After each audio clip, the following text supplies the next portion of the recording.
Hi everyone, I'm Erin and this is Kaushik. And we're from 2 Sigma Data Clinic. And for those of you who don't know who we are, 2 Sigma is a financial sciences company headquartered in New York, and the majority of our employees are actually data scientists and engineers who are really great at creative problem solving in new domains. And 10 years ago, we set up Data Clinic to provide access to our core skill sets in the social impact sector. So we will partner with nonprofits, government agencies, researchers on a one-to-one basis to help them with their data science and engineering needs for free. And in addition to these collaborations, we also have been contributing to open source, especially over the last 5 years. Firstly, to increase access to the solutions we've been building and the lessons we've been learning across all these collaborations, but also to help demonstrate the power of open data and open source and to contribute to the general social impact conversation. So last year, for the first time, we collaborated in a organized open source sprint hosted by the Census, which is the US National Statistics Center, basically. They get problem statements from other government agencies, national government agencies, find user advocates from researchers, community organizations, and put them together with tech teams like ourselves to try to find and build solutions over a 12-week sprint. And the problem statement that we tackled was sponsored by the Federal Transit Administration. And they wanted to look at this growing challenge around climate change and these severe weather events and how it intersects with public transportation. Specifically, how could we build a tool to highlight where the largest vulnerabilities are in public transit, or show how transit can be a resource in these types of events? Obviously, that's a huge concept, so we needed to hone in a bit more to try to create something that was actually actionable. And so in this presentation, we're going to walk you through how we built a concept to support eventual action, give you a demo, and then Kaushik's going to walk through kind of behind the scenes how we actually built TREC, which is the name of our tool. Sorry, we turn off the lights, maybe we can see Oh. the screen. I don't know if you have the same room. Oh, yeah. Okay. Is it? Oh, wrong one. On? Yeah, Is it good? Yeah? All right, great. So, climate change. Obviously, we can think of these like huge hurricanes that are shutting down entire cities and requiring evacuations. But in addition to these large events, there are actually more common, smaller, severe storms that are happening and disrupting day-to-day life. We can see it here in this flooding of a New York City subway station where it didn't shut down the whole city, but it shut down parts of our public transit. And on top of that, we have this aging infrastructure that's contending with these climate events. And we don't need to convince you or the general public how important public transportation is. Obviously, it's better to use public transport because there's fewer GHG emissions. And on top of that, they serve the most vulnerable populations, right? So the people who are living in poverty, in areas with large amounts of health concerns, these are the folks who rely on public transit to get to their jobs, to get to work, it's the same thing, to get to the hospital, etc. So we want to make sure that we're serving these folks who also tend to be the essential workers. Like they're the ones that kept going to work during COVID. So we knew, again, that we want to focus on these more recurring events, make sure we're thinking about the people using the transit. Then we went and had a bunch of conversations with key stakeholders to ensure that we are getting their expertise in the conversation. So we spoke with several different transit agencies across the US. We spoke to researchers who specialize in public transportation, and we also connected with some community organizations that really understand the needs of local neighborhoods. And across these conversations, we heard 3 main themes. The first is they agreed that the the kind of the large scale events, those are already taken care of with really clear evacuation plans. So let's focus on frequent disruptions. We decided to just focus on flooding first as a proof of concept because it was the most commonly cited in the chats. Next, think about the users, since transportation agencies already make the majority of their decisions on the infrastructure alone. So help them make a more nuanced decision. And then when we think about that experience, it's quite complicated, right? You've got a user who's leaving from one station, needs to get to station B, but then how they get there is probably like 20 different ways they could get there. So we have a really complex problem to try to tackle here. To simplify this, we decided to think of each station as a destination. So this is a place that is important to for people to get to because they need to access X, Y, or Z. And we're going to start off with thinking about jobs and hospitals as essential services that still need to be accessed in a disruption. And then lastly, we need to help people prioritize and make decisions. If we just give them two different layers, one of climate risk and one of access importance, then you're requiring your user to have to do some calculation, and it's harder for them to make a decision based off of that. So how can we kind of provide the intersection of these two concepts to help the user make a faster prioritization decision? And then finally, obviously flooding and hospitals and jobs aren't the only things that would be of concern to a city. If we only build that, then it's going to have very limited use. So we need to make sure that whatever we build is flexible and can be expanded. So in addition to flooding, we could think about heat waves or extreme cold weather. And then as a station of importance, in addition to hospitals and jobs, does it help people get to school? Does it help people get to a hub that will get them out of the city? So we wanted to think big as we were building the proof of concept. So our final theory of change was that our users, transit agency planners who make those funding decisions, and the community organizations who understand their neighborhoods, if they get some easily digestible information on climate risk and station importance, that they could then prioritize stations that need to be receive improvements to be more resilient, and the community organizations would be better suited to advocate for what their neighborhood needs. So I'm going to hand it over to Kaushik to take it from here. Thanks, Erin. I'm going to do a demo, and hopefully it will work. Already loaded this before, so shouldn't need internet anymore. But this is TREC. The URL you can't see, but it's there at the end of the presentation. So basically, what you see here, I don't know if the colors are super visible, but these are all transit stops within New York City. And for the time being, we have developed this for 7 cities in the US, New York, Chicago, San Francisco, Philadelphia, Pittsburgh, New Orleans, Hampton Roads. Fairly large cities rely on public transit at different levels, have different levels of climate risk.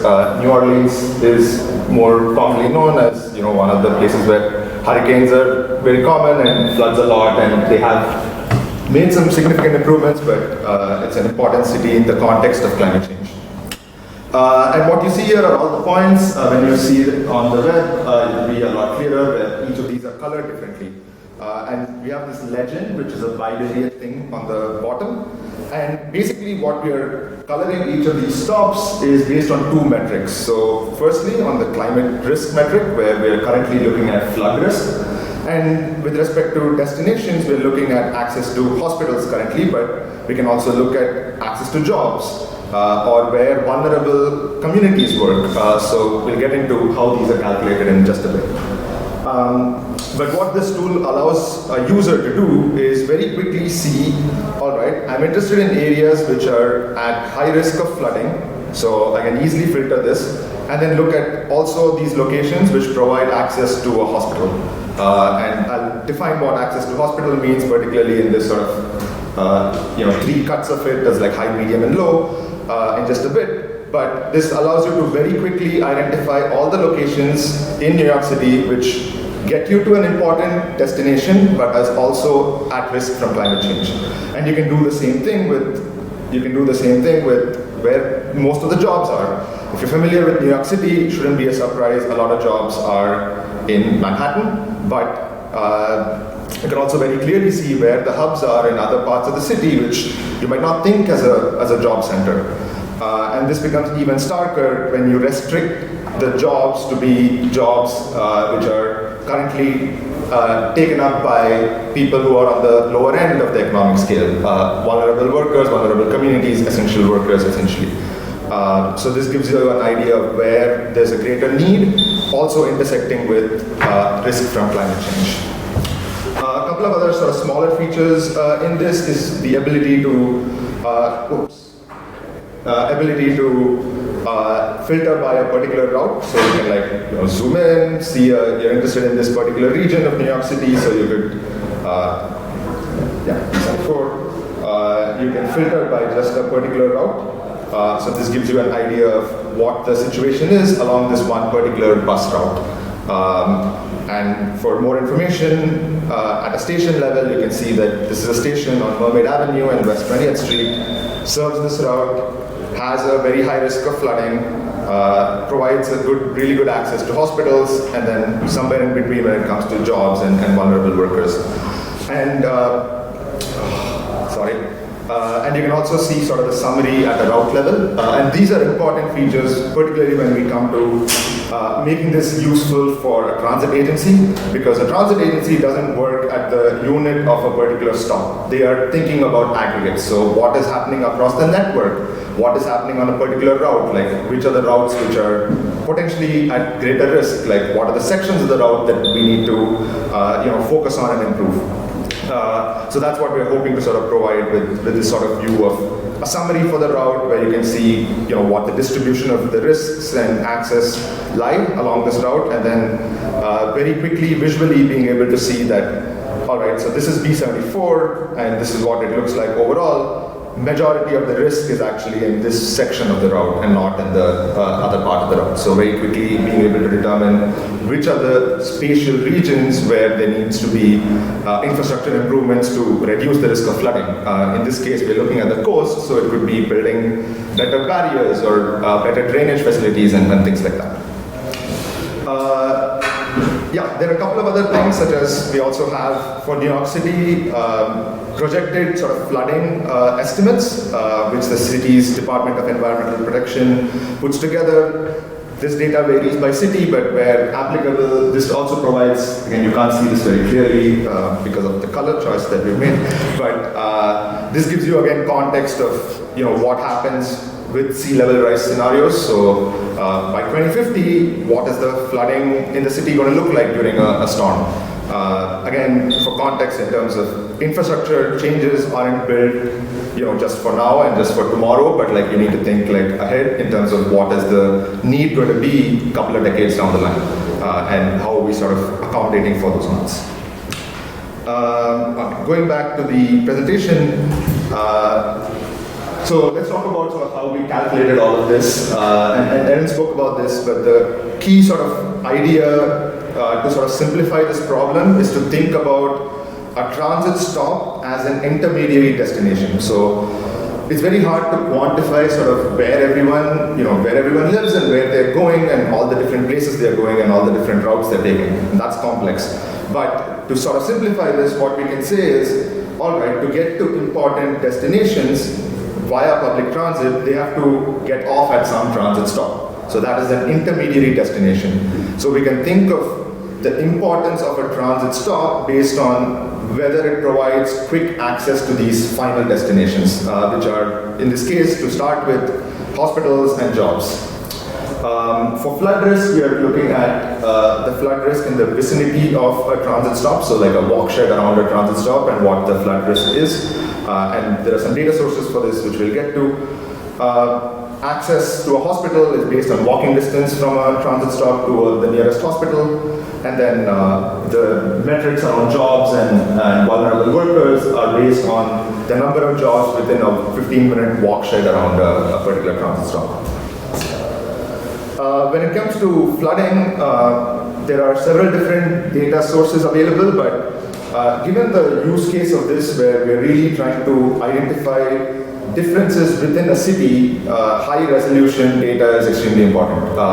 We can't, look at sort of national level metrics or where the FEMA, which is the Federal Emergency Management Administration, provides county level data, which is the one here, where for New York City you have 5 numbers in terms of coastal flooding risk, but that's not really useful because there's so much disparity even within parts of Manhattan and parts of Brooklyn and so on. The floodplains are the thing that I showed you earlier, which is very, very high resolution sort of shapes of which streets are more susceptible to flooding from storms. It's great, but this is very city specific. This is available for New York City, but from our search, it's not so common in most other cities. So we ended up using this metric called flood factor by a nonprofit called First Street Foundation, and they do not just flooding related research, but other climate events as well.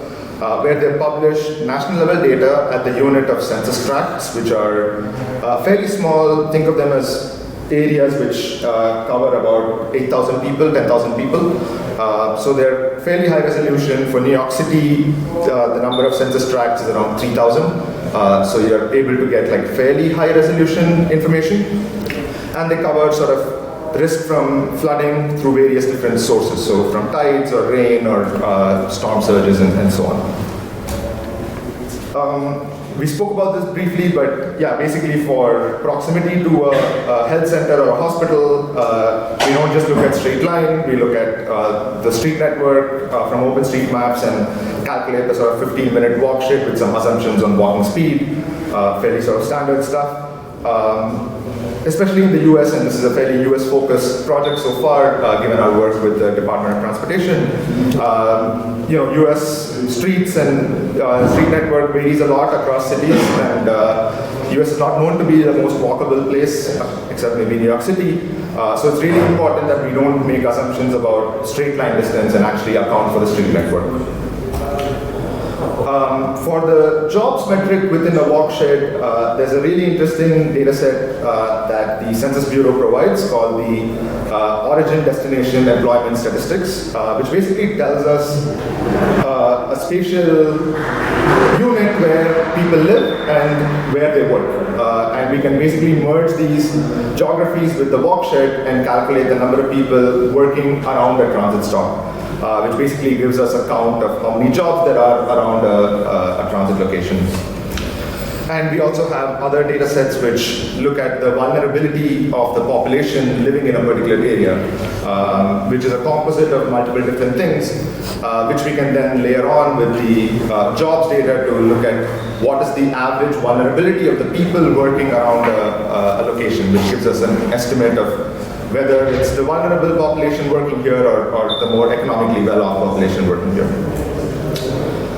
So put together overall, the concept of this work is as a data product with accompanying sort of web-based visualization to make it easy to digest this information, particularly because we are bringing in disparate data sources from multiple different places. So transit agencies, the US Census Bureau, OpenStreetMaps, climate data, and so on. And our idea is to make this as easy and scalable as possible for greater and wider use. Quickly going through some of the technical details, the data pipeline is built in mostly in Python with a little bit of R. All the data is hosted in a PostGIS database, and then we have an API that connects to the front-end web stack, which is built on React and some NB tiles. We have a data pipeline and all the code is available on our GitHub, but adding a new city is very simple. We have a configuration file where we fill in some basic information, and then you can run the pipeline for a new city and essentially ingest data for a new city fairly quickly. Some of the caveats, particularly in the context of Phospher-G, which is a global event, so far the work has been very US focused. The good thing is transit feeds, because they follow a GDFS specification, it's global. So it's, we can use similar data in other countries. OpenStreetMap data, of course, global. The origin, destination, employment statistics, this varies by different countries. So some countries have similar data with like different resolutions, but where available stop level ridership information could be a proxy for sort of the importance of a stop or how many people access a particular location. Social vulnerability index is not something that we've found in other places in terms of a comparable metric, but the things that compose of this index are fairly common across multiple locations. Basically, it includes population demographics, economic characteristics, access to transit, and so on. So this is something that we could potentially develop for other countries, which is what we are trying to do in terms of advocating for open data in other countries outside of the US. We're working with an organization in Italy to explore whether we can develop this sort of social vulnerability index for Italy with some of the publicly available data there.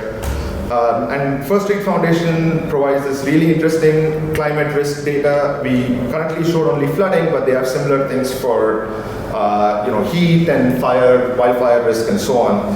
And as we are sort of in this place where the effects of climate change are real and we are already seeing it, it's important to advocate for granular climate risk information to be published in countries because it's starting to affect our day-to-day lives, and there's so much interesting work that we could do if this data is readily available at high resolution that we could merge with other interesting data sets and use cases.